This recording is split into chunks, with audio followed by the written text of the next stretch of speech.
Panutan kita Habib Muhammad Rizik Syekh Syihab, mudah-mudahan beliau selalu dijaga oleh Allah Subhanahu wa taala, dimenangkan perjuangannya, dijaga zahir batinnya, dijaga keluarga beliau dan semua para alim ulama, mudah-mudahan selalu dimenangkan perjuangannya oleh Allah.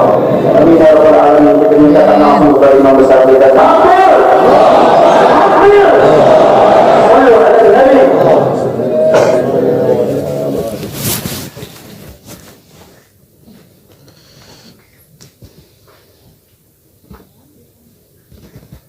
Assalamualaikum warahmatullahi wabarakatuh. Waalaikumsalam. Bismillah, walhamdulillah, wassalatu wassalamu ala rasulillah wa ala alihi wa sahbihi wa mawala. Fi hadha al-madar al-sharif nu'azzi jami'a ahli bait al-mujahidin al-shuhada. أعظم الله أجركم وأحسن الله عزاكم وغفر الله لأمواتكم أجمعين وكتب الله في قلوبكم صبرا جميلا آمين يا رب العالمين. Ibadah kiram, dalam kesempatan ini saya ingin menyampaikan beberapa poin penting untuk segenap keluarga para syuhada, segenap pengurus Dewan Pimpinan Pusat Front Pembela Islam, segenap laskar, aktivis dan simpatisan Front Pembela Islam, bahkan untuk seluruh rakyat dan bangsa Indonesia. Yang pertama, bahwa keterangan pers secara resmi yang sudah dikeluarkan oleh Dewan Pimpinan Pusat Front Pembela Islam tentang kronologis penembakan yang terjadi isinya adalah benar. Sekali lagi saya sampaikan, kronologis yang sudah dibuat dan sebarluaskan oleh Dewan Pimpinan Pusat Front Pembela Islam, saya memberikan kesaksian sebagai salah satu saksi korban yang ada dalam kejadian bahwa isi keterangan pers itu benar. Yang kedua, yang ingin saya sampaikan di sini, bahwa pada saat kejadian tidak ada satupun di antara kami, baik saya dan keluarga maupun seluruh laskar pengawal yang begitu setia, yang mengira kalau yang melakukan pengejaran, mepet, mengganggu adalah dari kepolisian. Sama sekali kami tidak pernah menduga, kami tidak pernah mengira, apalagi kami menuduh. Yang kami tahu, mereka adalah orang-orang jahat yang ingin mencelakakan kami, dan jumlah mereka bukan 1, 2, 3 mobil. Banyak sekali mobil saling silih berganti berupaya untuk maju ke depan untuk bisa sampai ke mobil Habib Hanif yang persis ada di belakang saya, bahkan untuk bisa mencapai mobil saya yang ada di depan. Tapi dengan gagah luar biasa, para syuhada kita, laskar-laskar pengawal yang paling belakang ini sudah ada 2 mobil. Luar biasa, mereka cerdas, mereka brilliant, mereka berani. Mereka dengan begitu luar biasa mengendalikan situasi dan kondisi sehingga para penjahat tadi tidak satu pun yang berhasil untuk mencapai. Menunjukkan bagaimana sikapnya mereka, cerdasnya mereka, pintarnya mereka, beraninya mereka tanpa senjata. Itu kedua yang ingin saya sampaikan. Dan poin yang ketiga, bahwa tuduhan kalau pengawal kami dipersenjatai adalah fitnah besar, bohong besar, sehingga ada satupun pengawal kami yang dipersenjatai, karena kami tidak pernah mengira sekali lagi kalau kami akan diperlakukan seperti itu. Pengawal-pengawal ini pengawal standar keluarga biasa, pengawal standar keluarga biasa. Saya ada 4 mobil, semua isinya keluarga, anak, mantu, saudara, cucu-cucu kami semua ikut. Ada 3 masih bayi, masih minum air susu ibu. Dan masih ada yang 4 saudara yang di bawah 5 tahun, bahkan yang di bawah 3 tahun. Jadi benar, ya, kami sekeluarga semua sudah. Nah, jadi yang ingin saya sampaikan di sini adalah para yang ini mengawal, tugas mereka mengawal, bukan untuk mengganggu siapapun. Jadi sudah benar mereka melaksanakan tugas. Ketika begitu banyak mobil ingin menyalip, ingin membahayakan kami, mereka melakukan tugas dengan sangat cantik.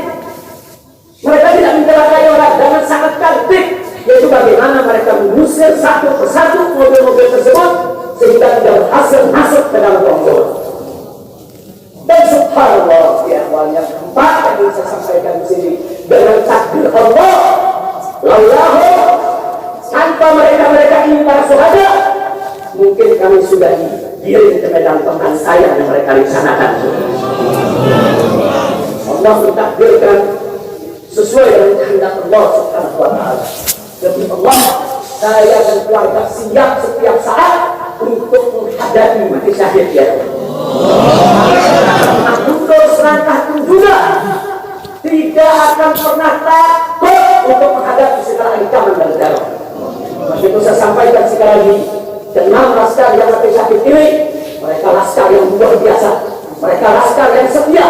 Bahkan Anda bisa dengarkan dalam rekaman-rekaman yang tersebar, yang viral di mana-mana ya kok, bagaimana mereka tertawa, saudara senang begitu melihat saya dan keluarga semua sudah terbebas dari kejahatan. Begitu mereka melihat saya dan keluarga semua sudah berhasil meluncur keluar dari kejahatan, mereka senang. Padahal sebentar lagi mereka akan dibantai, mereka digiring ke medan pembantaian. Dan sampai saat itu kami tidak pernah tahu kalau mereka yang melakukan pembantaian adalah pihak kepolisian. Kami tidak pernah tahu, kami tidak pernah sukar, kami tidak pernah menuduh. Bahkan dalam keterangan pers dalam pimpinan pusat pembela Islam masih dicantumkan orang yang tidak dikenal. Karena kami tidak berani menuduh siapapun tanpa bukti, kami tidak berani menuduh siapapun tanpa saksi. Itu ajaran besar. Tidak boleh kita menuduh siapapun tanpa bukti dan saksi ya Pak.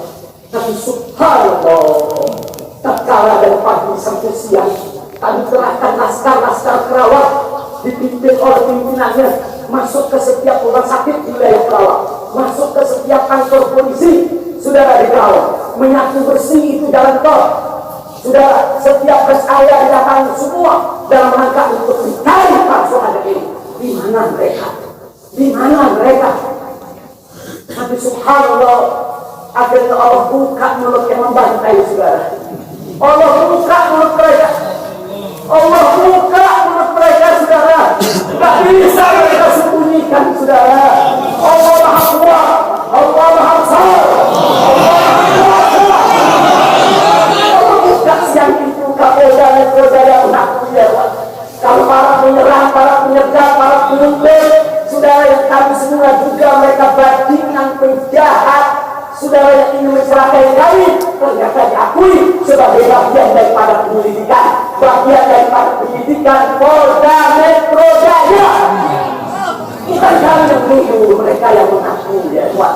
Kalau mereka menutup mulut, tidak pernah mengaku, sampai kapanpun kami tidak akan pernah tahu ya Tuhan. Subhanallah, Allah, hanya hitungan jam, saudara, Allah buka mulut mereka.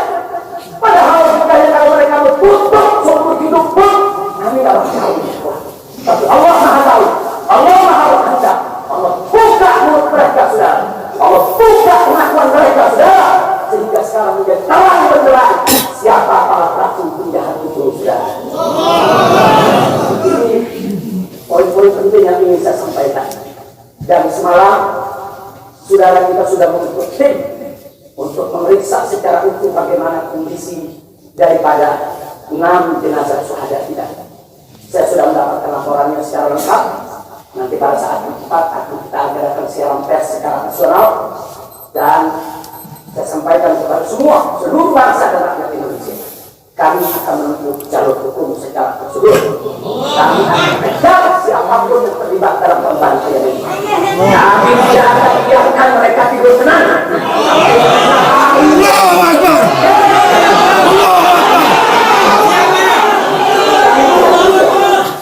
itu saya minta kepada seluruh rakyat dan bangsa Indonesia, tahan diri, sabar, kita hadapi dengan elegan, kita tempuh prosedur hukum yang ada. Karena kalau prosedur hukum ini ditempuh dengan baik, insya Allah semua akan terbongkar.